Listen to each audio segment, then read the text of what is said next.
Amigas y amigos, bienvenidos a un nuevo programa de Historias Ricas.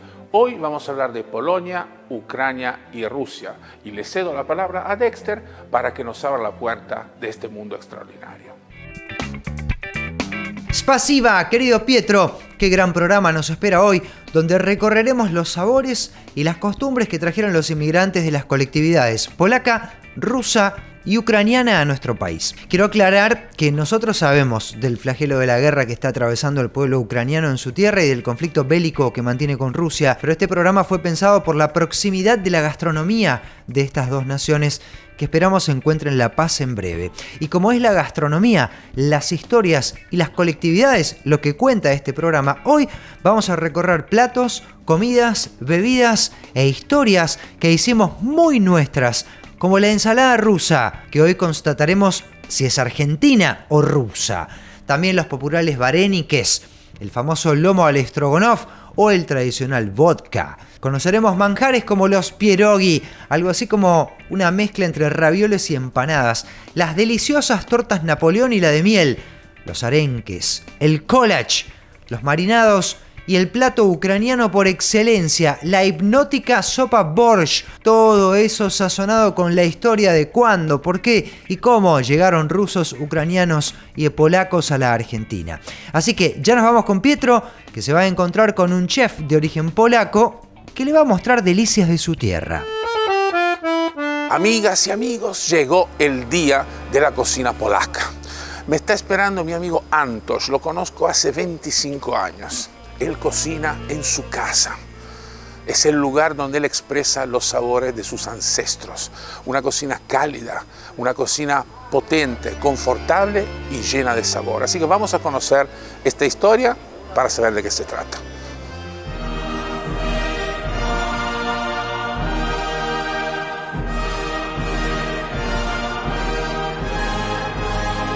Qué casa maravillosa.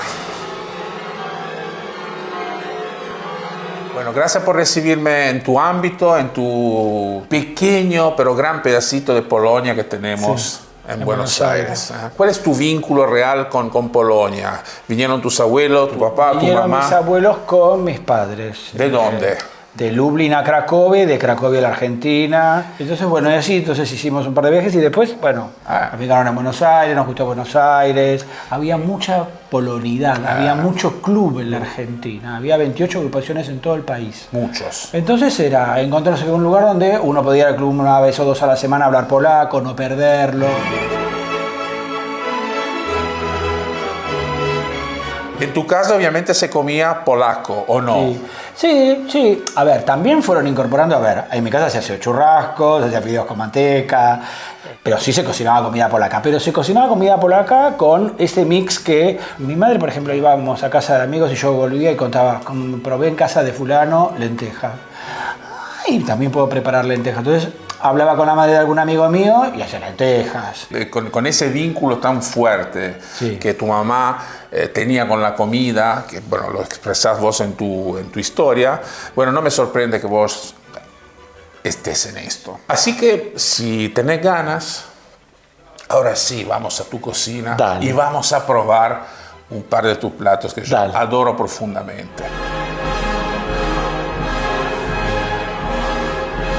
Hay unos arenques. Hay arenques que están un poco en leche porque la marinada generalmente es bastante fuerte y el paladar no encuentra ese sabor así tan dominante, entonces los dejo un rato en leche, una hora más o menos en leche y después los sirvo se suaviza, muy bien, con cebolla, crema y un toquecito de pimienta.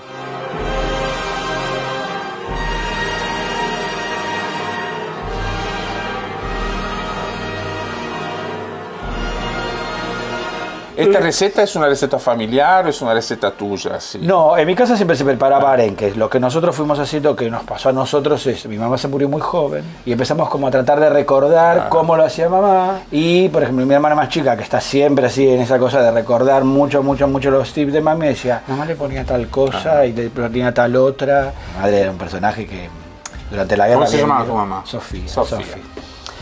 Vivió durante la guerra en Francia, entonces fue un colegio de casualidad de monjas y le enseñaron a cocinar y cocinaba muy bien. Bueno, Antoś, después de esta entrada que yo adoro. Bueno, vamos a un clásico. Clásico de los clásicos de los clásicos de los clásicos. Así que bueno, Antos, arrancamos con estos maravillosos pierogi. Así que bueno, así te voy a hacer un poco despacio.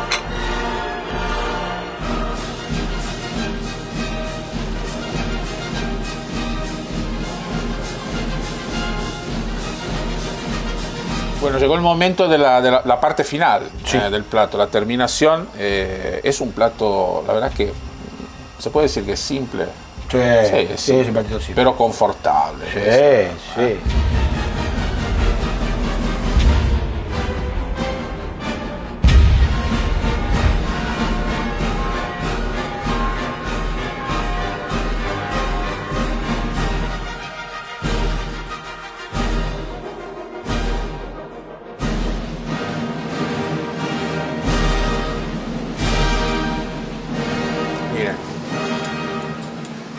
Estos son los pierogi de Buenos Aires, los pierogi de Antos.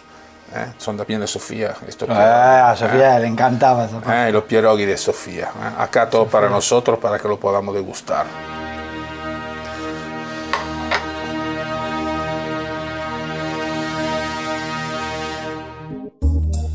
Menos mal que Pietro no me hizo la nota a mí, porque tengo el don de arruinar cualquier comida a la que le meta mano. Pero pasemos a cosas más gratas y escuchemos cómo se dicen algunas palabras en polaco. Mąka, mięso, chleb, zielenie, deser, kuchnia, garnek, talerz, nóż, widelec, łyżka, oliwa, sól. Qué lindo suenan las palabras extranjeras en boca de sus inmigrantes. Continuamos profundizando sobre la cultura polaca y volvamos al búnker de Pietro, que Diego va a contarnos las características de la inmigración polaca a la Argentina. Bueno, Diego, bienvenido a este nuevo programa. Polonia, Ucrania, Rusia, países que tienen una historia importante. Y bueno, pero primero quiero hablar de dos cosas tan pequeñas pero tan ricas, o sea, pepinos y crème. Son dos ingredientes infaltables en la gastronomía de esos países. Hablamos ahora de los pepinos vinculados a la gastronomía polaca. Mira, todos los meses de agosto, julio, agosto, en muchos pueblos de Polonia, los habitantes se dedican a la elaboración de sus pepinos en salmuera. Es una tradición que remonta a muchísimas generaciones. Te diría que casi una consecuencia del suelo y del clima de la zona, ¿no? Donde uno tiene inviernos realmente muy, muy rígidos, muy fríos, donde falta la posibilidad de poder cultivar vegetales frescos, y entonces se recurre muchísimo a los vegetales en conserva, y los pepinos son perfectos. Algunos creen erróneamente que estos pepinos sean pepinos, lo que vemos nosotros en la verdulería, más chicos. En realidad no, son dos cosas bastante diferentes una de la otra. Y estos pepinos son perfectos para este trabajo porque tienen muy poca agua, y entonces es mucho más fácil elaborar la conserva. Imagínate si se hiciera con los otros, que están llenos, empapados de agua, sería muy difícil dominar el proceso de fermentación. Los pepinos en polaco se llaman ogórek y se pueden preparar de diferentes maneras. Simplemente en una salmuera se puede agregar ajo, vinagre, por supuesto, especias, pero nunca debería faltar el eneldo. El eneldo es la hierba aromática de esos países, es la que caracteriza muchísimas veces el sabor y el aroma de estas conservas y también de la comida en general. Y ahí tenemos ese maravilloso dip, como se llamaría hoy en día, que tiene un color rojo, en realidad rojo por la acción de la remolacha, que es un crane. Un crane que es un rábano picante que se utiliza muchísimo en la comida de esos países, pero que además tiene una historia muy antigua porque remonta a los antiguos egipcios. Así que bueno, también en estos países tenemos comida y cultura en cantidad. Y Pietro, voy a hablarte de historia, y la historia a veces se plasma en recetas.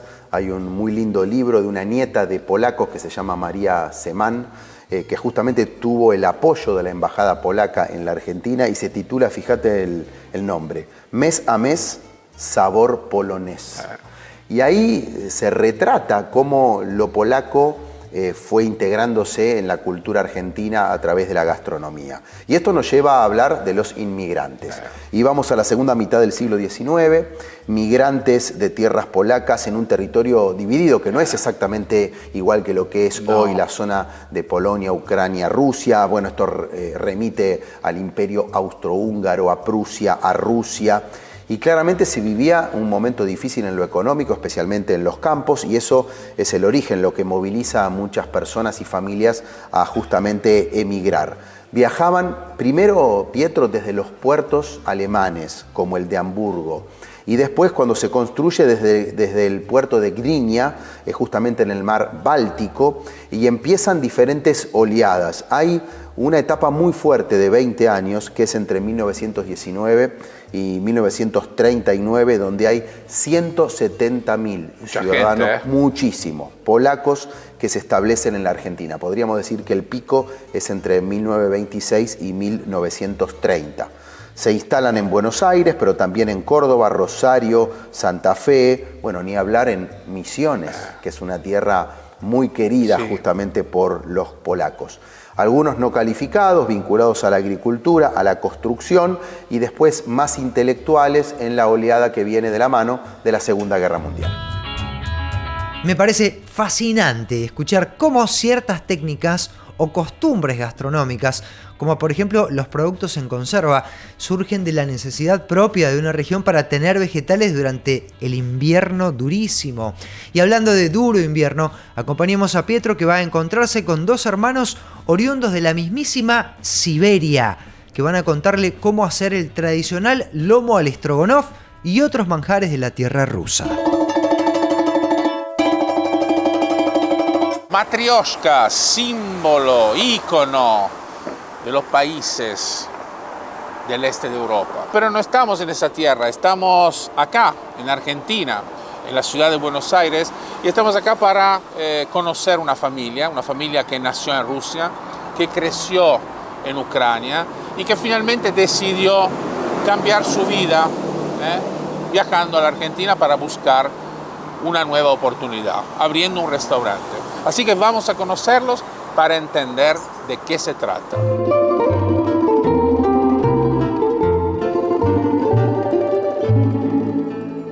Vyacheslav Alexeyev. ¿Es así? ¿Lo pronuncié bien? Muy bien, muy bien, muy correcto. A mi día es mejor.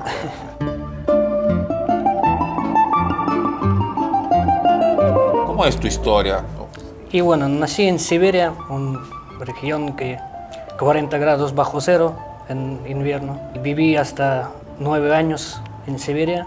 Bisabuela nos heredó una casa en Ucrania. Y vivimos hasta 2001 en Ucrania. Como económicamente estaba más o menos el país. Y para cambiar clima también, por más caluroso, decidimos venir a Argentina. Argentina nos recibió muy bien. Mamá empezó a trabajar después de 3 días. Y yo sin idioma, después de 2 semanas, un amigo que estaba acá me ayudó a hacer currículum. Y después de 2 semanas, como sabía profesión, ya trabajaba, tenía experiencia, me tomaron sin idioma en un restaurante. Por suerte tenía una camarera rusa que me traducía, ayudaba. Sí, porque el idioma no es fácil, ¿no? Y sí. El país te da, digamos, para abrir su propio negocio. Empecé a juntar plata con un amigo mío y después de 3 años que estuve acá, abrimos un lugarcito chiquito en Almagro.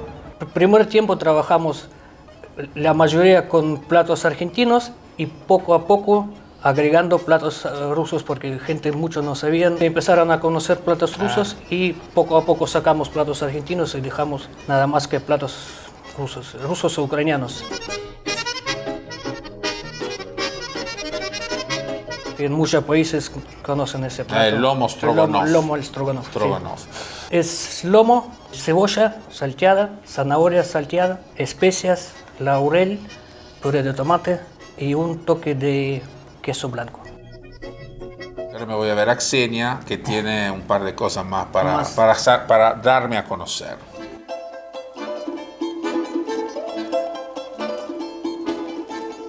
Acá en este lugar es auténtico los tomates marinados. ¿Por qué se usan tanto los marinados en vuestra tierra? Porque nosotros tenemos mucho frío, entonces como no hay mucho verdura y fruta en época de invierno, sí, claro, nosotros solemos marinar. Hay todo. necesidad de conservar los vegetales. Todo. Muy bien, acá tenemos el assorti de la casa, se llama. Tenemos el chucrut, lo llamamos chucrut en la carta para que un poquito la gente sepa que es un repollo ácido. Pero no es en sí el chucrut que conoce la gente claro. Acá. Es repollo fermentado con sal. Tiene el sabor ácido natural, sin ningún agregado de vinagre ni nada. El fiambre que se llama maskovskaya, que es ternera y un poquito de grasa. Y especias. Después tienen dragubucheskaya, que es de cerdo con especias y pimienta molida. Esta torta se llama torta Medevik. Tiene varias capas de bizcochuelo finito de miel con una crema a base de crema de leche y queso crema. La torta Napoleón. ¿Por qué se llama Napoleón? Napoleón. Antes era un postre que se hacía en forma de gorra de Napoleón. De Napoleón. Hemos conocido los marinados, los chacinados, los embutidos, las tortas, el stroganoff que prepara magistralmente tu hermano. Y bueno, y ahora no queda otra que brindar con este vodka artesanal saborizado. Nazdarovia. Nazdarovia. Nazdarovia. Nazdarovia.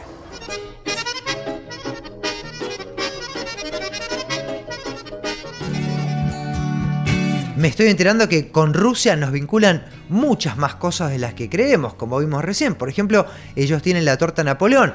Bueno, los riverplatenses tienen la estatua a Napoleón. Lo que me llama la atención es que si Gallardo nunca dirigió en Rusia, ¿por qué le habrán puesto su nombre a una torta? No importa. Sigamos con el programa, que el Instituto en Idiomas e Historias Ricas no para. Y ya entramos en la segunda clase del día para escuchar cómo se dicen algunas cosas en ruso. Мука, Мясо, хлеб, овощи, десерт, кухня, кастрюля, тарелка, нож, вилка, ложка, масло. соль. Tras la clase de idioma, volvemos al búnker de Pietro para seguir conociendo cuándo, cómo y por qué llegaron los inmigrantes de Rusia a nuestro país. Pero Diego, acá tenemos la mítica ensalada rusa, el fetiche gastronómico de todas las fiestas de fin de año. No puede faltar en las reuniones multitudinarias, acompañando nuestro matambre arrollado, etcétera, etcétera, etcétera. Mi abuela Marina nos esperaba los domingos con los ravioles fatto en casa. Ella era, su familia del norte de Italia, del Piamonte, una ciudad de Alessandria, y el plato de entrada era un pequeño platito con ensalada rusa. Es un plato que en mi opinión es delicioso. Cuando se hace bien, cocinando los ingredientes por separado, con una buena mayonesa, después juntando todo con criterio, para mí es un plato imbatible. Ahora, hay muchos que creen que es argentina, no, en realidad no lo es, justamente se llama ensalada rusa.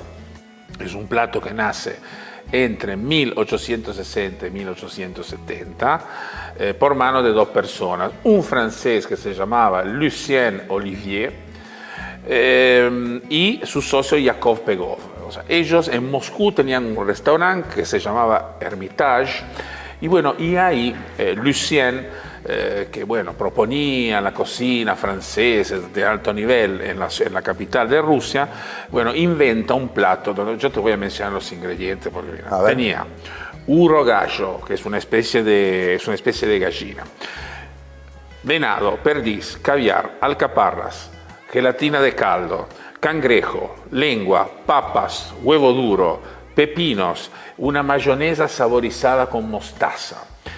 Bueno, pero entonces era un plato realmente impactante y Olivier nota que sus clientes, bueno, después de todo el trabajo que él hacía, ¿qué hacían ellos? Empezaban a mezclar todo con la mayonesa. Entonces llegó un momento que dice, bueno, no lo hagan ustedes, lo hago yo. Y a partir de ahí se empieza, no digo a popularizar, porque no es un plato popular o no era un plato popular en ese momento, pero se empieza a viralizar, si queremos utilizar un término actual, el plato entre las clases altas de la sociedad moscovita.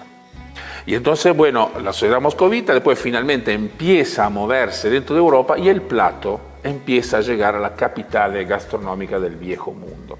Y así finalmente se empieza ahí sí a popularizar la fórmula, pero con una receta mucho más sencilla, que es muy parecida a la que conocemos hoy en día y donde no debería faltar nunca el pollo o la carne.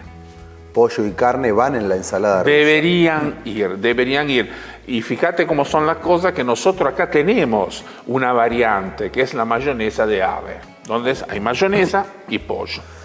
En la Argentina, Pietro, vive la mayor comunidad rusa de América Latina. Nuestro país es el segundo, después de Estados Unidos, en haber recibido migrantes rusos. Más o menos podríamos situar en 300.000 los que viven en la Argentina y son o rusos o descendientes de rusos. La primera oleada data de 1874, más o menos. Ahí inicia.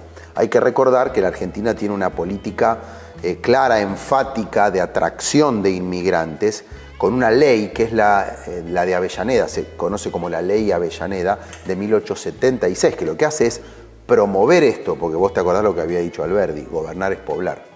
Había que poblar y había que atraer inmigrantes. Y ahí uno de los protagonistas son los rusos, los alemanes, los que vienen del Volga. Bueno, ahí tenemos presencia en Olavarría, en Entre Ríos, en la provincia de Buenos Aires. Están los rusos judíos, que son los que hacen las colonias, que son tan importantes desde lo que es la población, la cultura del trabajo en muchas partes de la República Argentina. Así que ya en lo que sería la primera parte del siglo XX, Argentina se consolida como un lugar muy fuerte de recepción de inmigrantes rusos. ¡Qué rica la ensalada rusa! Para mí cada vez que la como es como un viaje directo a las fiestas de fin de año en la infancia con mi familia, pero siempre tuve algunas dudas sobre esta tradicional ensalada y otras comidas de estas colectividades. Así que voy a aprovechar una pausita en la grabación y consultar a Pietro. ¡Hola, Pietro! Acá Dexter, de este lado del mundo. ¿Estás disponible? Por supuesto, querido Dexter. ¡Qué grande! Vamos con la primera. ¿Se le puede poner agua o jugo al vodka o eso es un sacrilegio? Bueno, agua seguramente no. Ese es un sacrilegio en serio. Algunos mezclan la vodka con algún jugo frutal, que puede ser, por supuesto, la naranja. Ok, otra. El gusto de helado que se llama crema rusa, que es uno de mis favoritos. ¿Es de Rusia? No exactamente, digamos, es un invento argentino, es un helado donde interviene seguramente la nuez.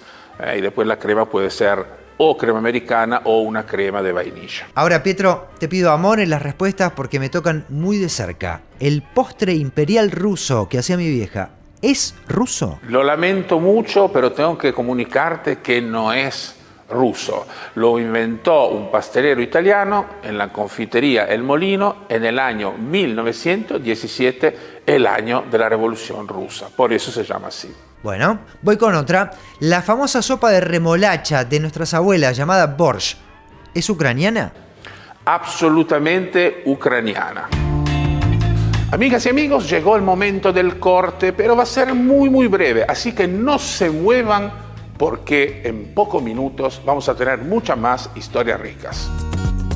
Amigos, les recomiendo que no se vayan porque tras la breve pausa vamos a conocer los manjares de la colectividad ucraniana y todos los secretos sobre la bebida más tradicional de la cultura eslava, el vodka. Ya volvemos con mucho más en Historias Ricas. Contener la pared llena de diplomas a veces no alcanza para contener a pacientes llenos de preguntas. OSDE, 50 años, junto a vos a lo largo de tu vida. Bplay, casino online, 100% argentino. Retira tu premio en 24 horas. Chat en vivo 24/7. Torneos exclusivos. Encendé la pasión con Bplay. Bienvenidos a Chef Gourmet, una empresa dedicada al servicio de viandas empresariales. Chef Gourmet te brinda un servicio personalizado de calidad, exclusividad y excelencia en viandas ricas, frescas y saludables. Bienvenidos a Chef Gourmet. Amigas y amigos, volvimos del corte, así que bueno, vamos a disfrutar de muchas más historias ricas. Bueno, Diego, esta es una de las comidas que o te gusta o no te gusta. O sea, no hay término medio, por lo menos en mi opinión. Me gusta. Te gusta. Con salchichas. Con salchicha. Bueno, chucrut. O por lo menos lo que nosotros acá en Argentina llamamos chucrut y que en otros pueblos se llama, por ejemplo, en Alemania sauerkraut, etcétera, etcétera, etcétera. Bueno, pero la idea es que se trata de col, repollo fermentado, que sirve, preparado de esta manera, para enfrentar el clásico problema de los países del este. O sea, la falta de verdura, la falta de vegetales durante los meses fríos. Pero también el chucrut nace por otro motivo. Por ejemplo, se utilizaba en el siglo XVIII sobre los barcos. ¿Por qué? Porque los barcos tenían travesías muy largas y no tenían vegetales, no podían comer, y ese problema generaba una enfermedad que se llama escorbuto. La falta de vitamina enfermaba las tripulaciones. Entonces, bueno, se empezó a entender que barriles, toneles de ese alimento eran un remedio excepcional para poder evitar ese otro problema que era el escorbuto. Es una técnica que realmente es muy antigua. Aparentemente fue desarrollada por los chinos en el tercer siglo a.C. y después finalmente, como sucede con muchas preparaciones, muchas recetas, pasó, en este caso gracias a los pueblos que finalmente frecuentaban y transitaban la ruta de la seda, empezó a moverse y a radicarse en otros ámbitos del mundo. ¿Por qué tiene ese olor tan característico? Porque el repollo tiene una bacteria que estimula la fermentación. Entonces, ese es el secreto, digamos, del chucrut, que ofrece mucha vitamina C y que, por supuesto, es compañero ideal de muchísimas comidas de los países del este de Europa. Bueno, y quiero contarte un poco de historia de la comunidad ucraniana en la Argentina, que tiene alrededor de 400.000 miembros aproximadamente. Una inmigración que parte de fines del siglo XIX, 1890 aproximadamente, hasta la actualidad, que está muy signada por la política y por las guerras, que ha dejado legados importantes, por ejemplo, el aporte en lo que es el modelo de organización que son las cooperativas, algo que hay que recordar y que además tuvo en la Argentina su primera ley en 1926. Los primeros inmigrantes ucranianos provenían en realidad de una zona común entre lo que hoy es Polonia y Ucrania, que se llama Galicia. Y al principio eran agricultores, pero después también se fueron sumando técnicos y profesionales que recalaron en la capital federal, en Buenos Aires y también en algunas provincias.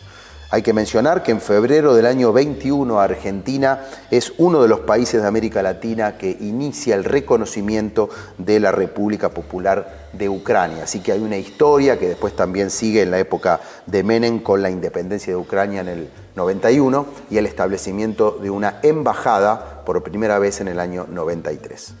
Y hay, Pietro, una historia más que te quiero contar que involucra a un ucraniano que es muy importante para la historia argentina de la lucha obrera. Y hablo de Simón Radowisky, que era un joven anarquista ucraniano nacido en una aldea de Ucrania que trabajaba en un taller metalúrgico, y como otros fueron aquel famoso día 1 de mayo de 1909, por el Día del Trabajador, a reclamar, porque la Argentina no era igualitaria, estaba muy lejos de eso, había jornadas laborales muy largas, no había condiciones buenas de trabajo, salarios bajos.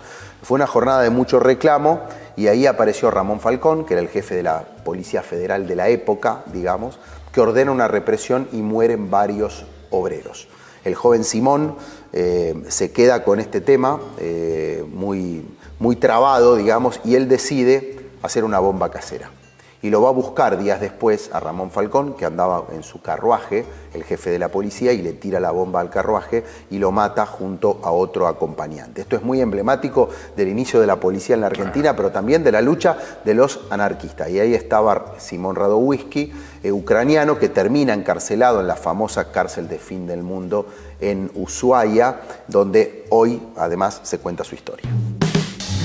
Cuántos legados importantes nos dejó la colectividad ucraniana en el país, pero para seguir conociendo sus tradiciones y su variada gastronomía, acompañemos a Pietro, que va a visitar la Asociación Ucraniana de Cultura Prosvita.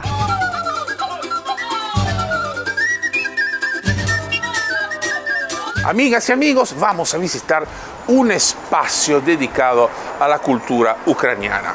Vestimenta, biblioteca, objetos, cultura, tradición y por supuesto comida, platos típicos. Así que bueno, vamos a ver de qué se trata. Síganme.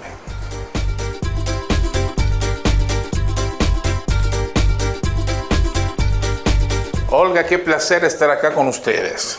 Pero es un gran placer para nosotros. Le damos la bienvenida a nuestra asociación, la Asociación Ucrania de Cultura Prosvita, con este saludo tradicional ucranio de pan y sal. Y lo invito a tomar un pedacito de pan, ponerlo en la sal y comerlo. Y de esta forma nos hermanamos, como quien dice. Así. Así, muy bien. Y pruebo.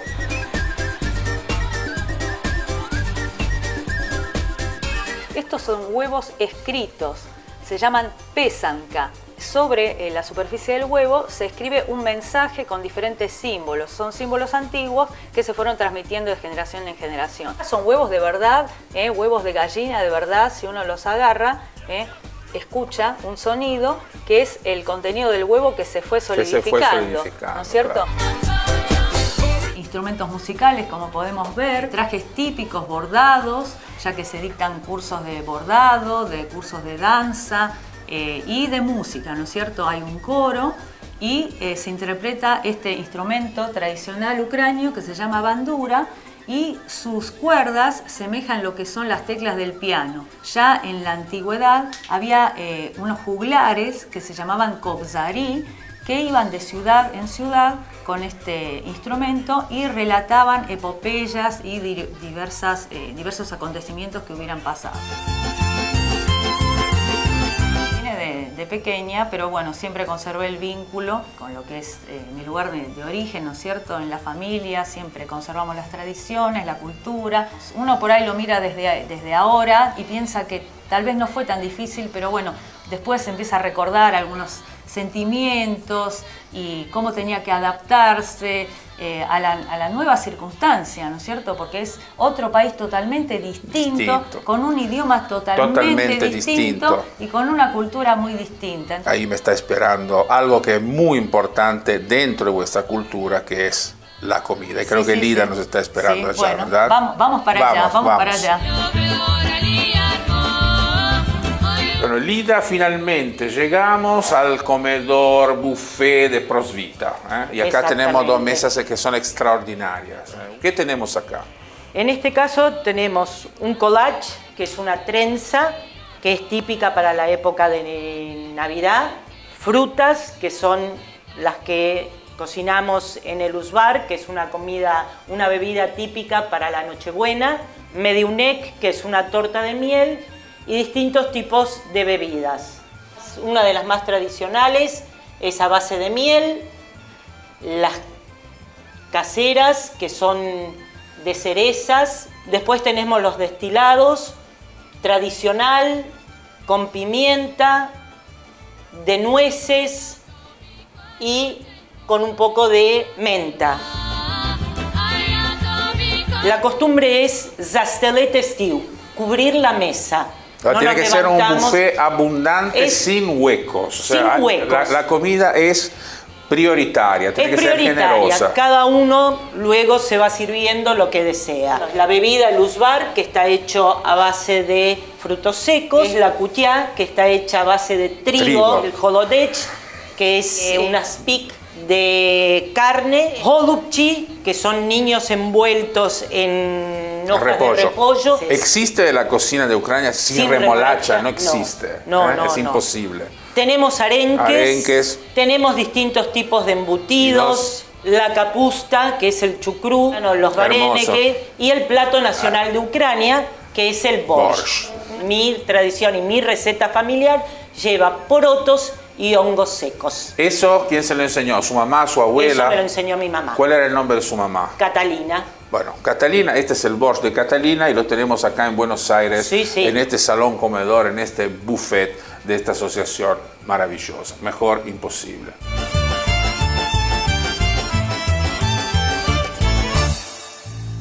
La costumbre ucraniana de cubrir la mesa repleta de comida para que no quede ni un hueco a la vista me terminó de convencer. Ahora ya sé dónde quiero vivir cuando sea grande, en Prosvita. Vivir rodeado de esos manjares debe ser lo más parecido al paraíso.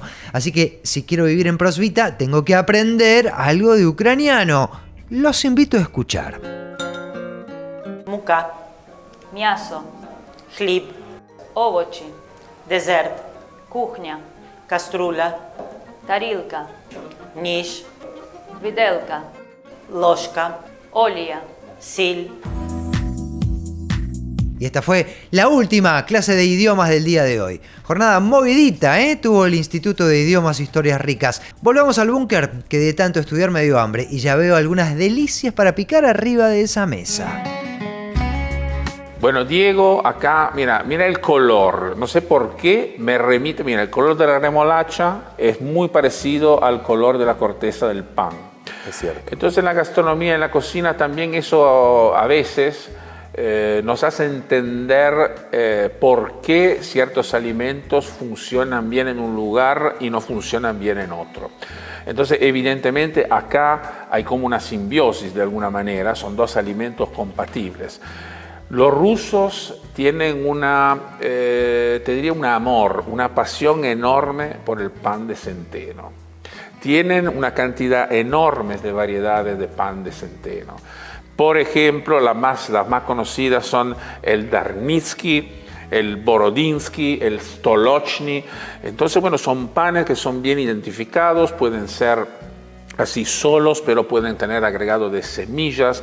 Muchas veces tienen semillas de cilantro molidas. No se utiliza la levadura tradicional, se utiliza un fermento, que puede ser, por ejemplo, la masa madre. Y el pan acompaña siempre las comidas de todo el día. Fundamental. Lo mismo pasa con la remolacha. Un vegetal que crece, que prospera en esos climas que son casi imposibles y que se transforma en ingrediente para muchas preparaciones.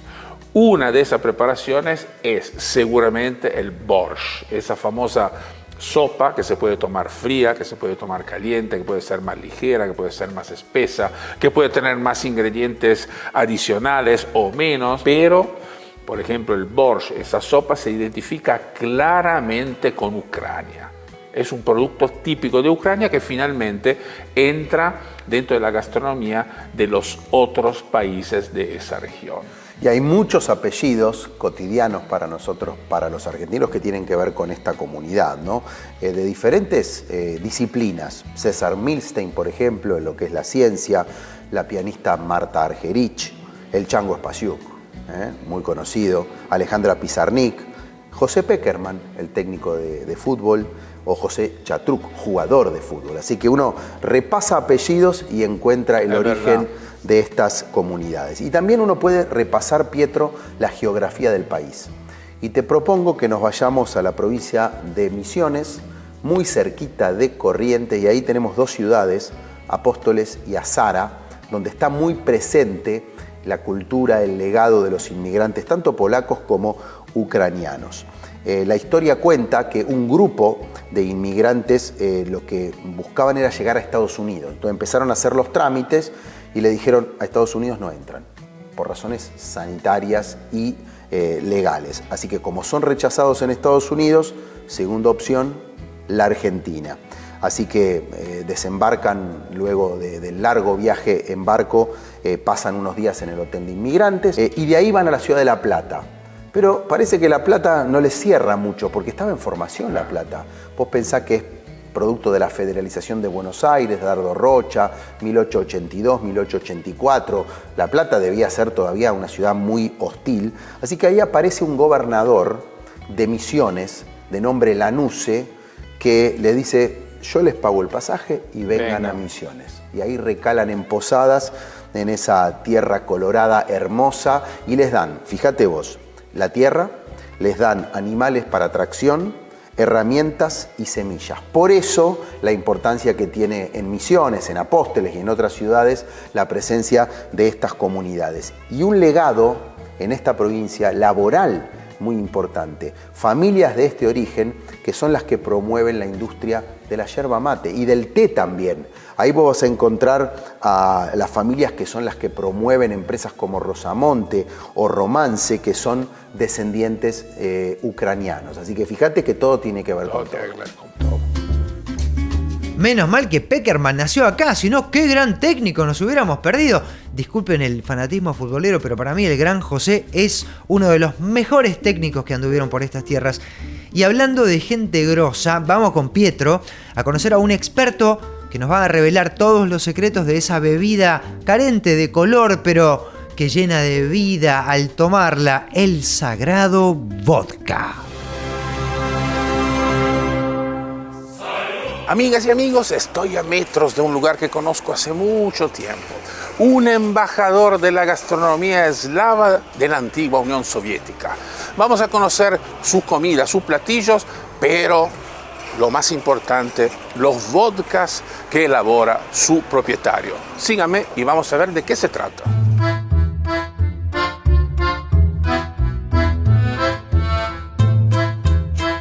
Dmitry Svetlichny, ¿es así o no es así? Sí, señor, así es. Hablemos un poco de lo que significa este restaurante en Buenos Aires. Llegué a Argentina en 1998, empecé a estudiar el idioma y empecé a trabajar como muchos de nuestros emigrantes en lugares gastronómicos. Y tuvimos posibilidad con mi madre, mientras yo estudié, poner un emprendimiento gastronómico y en principio fue una parrilla, que fue el primer año que empezamos, lo básico, y dentro de un año agregamos un par de platos rusos que a nuestros clientes les gustó, pues agregamos un par más y al final terminamos vendiendo más platos rusos que otra cosa y decidí al cabo de un año cerrar, remodelar y ya abrir solo como comida tradicional. Eslava, rusa, soviética. ¿El vodka o la vodka? Es la vodka. La vodka. Es la vodka, termina en A, no sé por qué en castellano decidieron decir el vodka. Me parece mucho más suave, más agradable decir la vodka, la señorita vodka. Una bebida emblemática, por ejemplo, todo vodka el mundo es una asocia, bebida, ¿no? sí, vodka es una bebida social, principalmente para levantar, digamos, la temperatura de un acontecimiento importante que quieren festejar y compartir con sus amigos. En Rusia se hizo básicamente a base de centeno, de hecho se llamaba vino de pan. Tenés infinidad de gustos y sabores que puedes encontrar a base de vodka, ¿sí? Los que yo ofrezco es unas recetas familiares que provienen de mi abuelo y bisabuelo. El primer vodka que ofrezco para abrir apetito es un vodka especiado. Ayuda a la persona a preparar su organismo para después comer.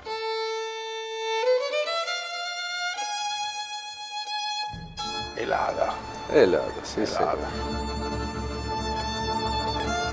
Sí. O sea, hasta el borde. Sí, hasta así el borde, ¿eh? Tengo que probar. Por supuesto. Bueno, a ver qué sucede. ¿Hay que olerla primero? Se puede oler, pero no es seguir? necesario. Lo principal para degustar un vodka, tiene mucho que ver con respiración. Primero te ayuda a relajarse Largas todo el aire por la boca y lo mandás como si fuera agua. Muy bien. Vuelves a respirar y largar. Y se abre el gusto en la boca. Después lo bajás con, por ejemplo, una tapa de pan de centeno con esta caviar es una maravilla. rojo. Bueno, voy a probar de un pedacito. Kamchatka. Este es un privilegio. Sí, señor.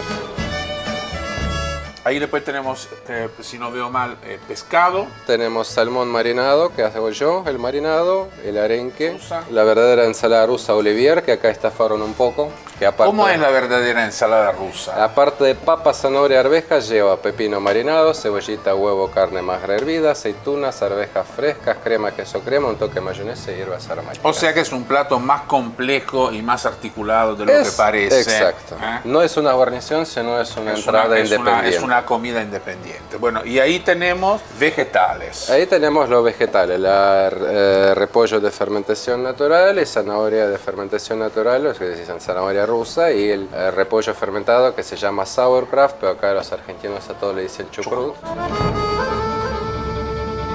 Tiene un gusto más fuerte, lleva jengibre, ají, miel y granos de pimienta rosa.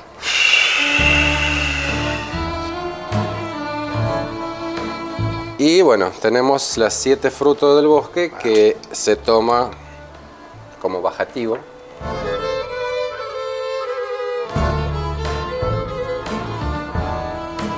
Esta fue una clase realmente muy didáctica. La verdad que aprendimos mucho. Probar este tipo de vodka con estos bocados típicos que remiten a tu tierra es un placer espectacular. Así que bueno, muchas gracias por abrirnos es mío. La puerta de tu casa. Siempre encantado de verlos.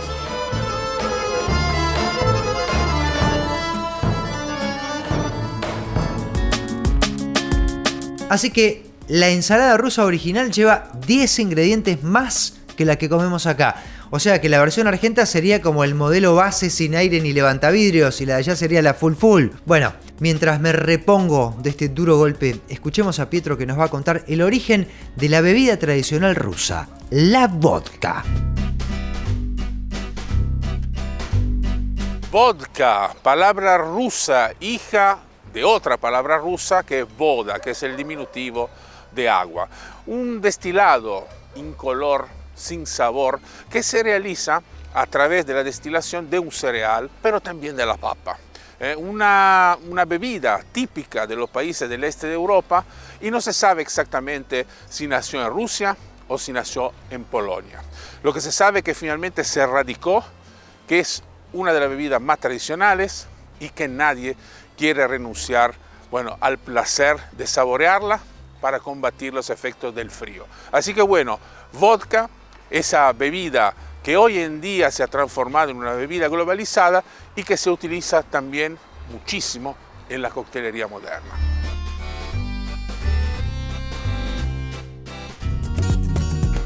Amigas y amigos, vamos a un pequeño corte, son 2 minutos, así que no se vayan porque quiero disfrutar con ustedes muchas más historias ricas.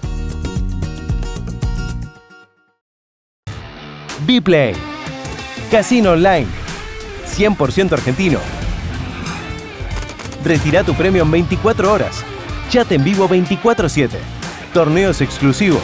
Encendé la pasión con Bplay.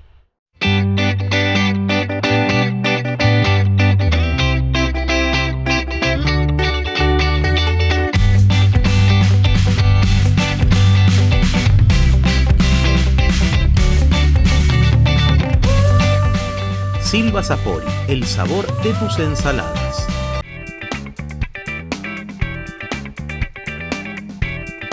Hermoso programa, hemos disfrutado hoy con historias ricas, repletas de audacia y emoción, pero qué mejor que el gran Pietro para repasar lo que hemos vivido hoy.